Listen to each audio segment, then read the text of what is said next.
அஸ்ஸலாமு அலைக்கும் ஃப்ரெண்ட்ஸ். இன்றைக்கி நம்ம சேனலில் கம்பங்கூழ் எப்படி செய்கிறதுன்னு பார்க்க போகிறோம். அதுக்கு ஒரு கப் கம்பை 2 மணி நேரம் நல்லா ஊற வச்சு எடுத்துக்கோங்க. அந்த ஊறின கம்பை நல்லா தண்ணி ஊற்றி நல்லா 3 டைம்ஸ் நல்லா வாஷ் பண்ணி எடுத்துக்கோங்க. ஒரு மிக்சர் ஜாரில் அந்த கம்பெல்லாம் போட்டு தேவையான அளவு உப்பு அதையும் போட்டு கொஞ்சம் தண்ணி ஊற்றி நல்ல மாவு கன்சிஸ்டன்சியில் அரைச்சி எடுத்துக்கோங்க. இதுக்கு தண்ணி கூடுனாலும் பிரச்சனை இல்லை, மாவு பதம் இருக்கணும்னு அவசியம். மாவு தண்ணியாக இருந்தாலே போதும். மிக்ஸி ஜார் அரைச்சி வச்ச தண்ணியை ஊற்றி நல்லா கிண்டி ஒரு அடுப்பில் ஒரு பாத்திரத்தை வச்சு அதில் 1 டம்ளர் தண்ணி ஊற்றி அந்த தண்ணி நல்லா ஓரளவு சூடேறி வர அளவுக்கு இந்த மாதிரி பபிள்ஸாக வந்த பிறகு அந்த அரைச்சி வச்சுருக்க மாவு ஊற்றி கை விடாமல் கிண்டிக்கிட்டே இருக்கணும். ஒரே டைரெக்ஷனில் கிண்டிக்கிட்டே இருங்க. நல்லா ஒரு 10 நிமிஷம் வரை கிண்டணும். நல்லா கிண்டிக்கிட்டே இருக்கையிலே உங்களுக்கு வித்தியாசம் தெரியும். உங்களுக்கு அப்படி வேகாமல் மாவு கெட்டியாகிடுச்சுன்னா இன்னும் கொஞ்சம் தண்ணி ஊற்றி நல்லா கலந்து கிண்டிக்கிட்டே இருங்க. நல்லா கிண்டிக்கிட்டே இருக்கையில் கலர் சேஞ்ச் ஆகி வரும். இந்த மாதிரி கலர் சேஞ்ச் ஆகி வரணும். இந்த மாதிரி நல்ல கலர் சேஞ்ச் ஆகி வரப்போதே மாவு நல்லா வெந்திருக்குன்னு அர்த்தம்.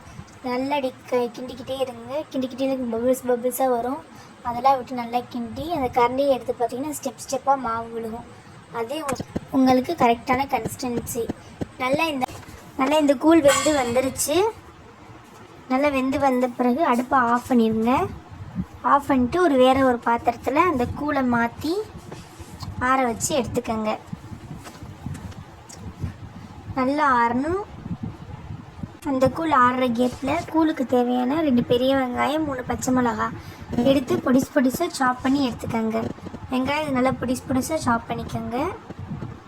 பச்சை மிளகாயும் நல்லா குட்டியாக நல்லா சாப் பண்ணி எடுத்துக்கோங்க.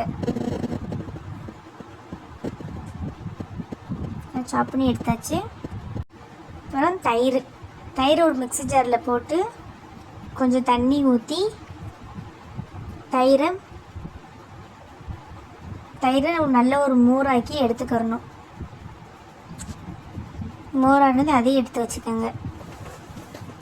இப்போ நம்ம காய்ச்சி வச்ச அந்த கூழ் நல்லா ஆறி இந்த மாதிரி கெட்டியாக தான் இருக்கும்.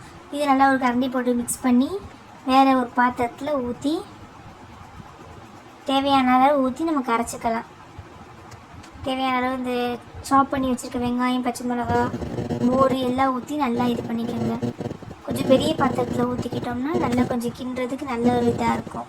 இது கரண்டி வீட்டில் கிண்டக்கூடாது. நல்லா கையை விட்டுதையும் கிண்டி நல்லா இது பண்ணணும்.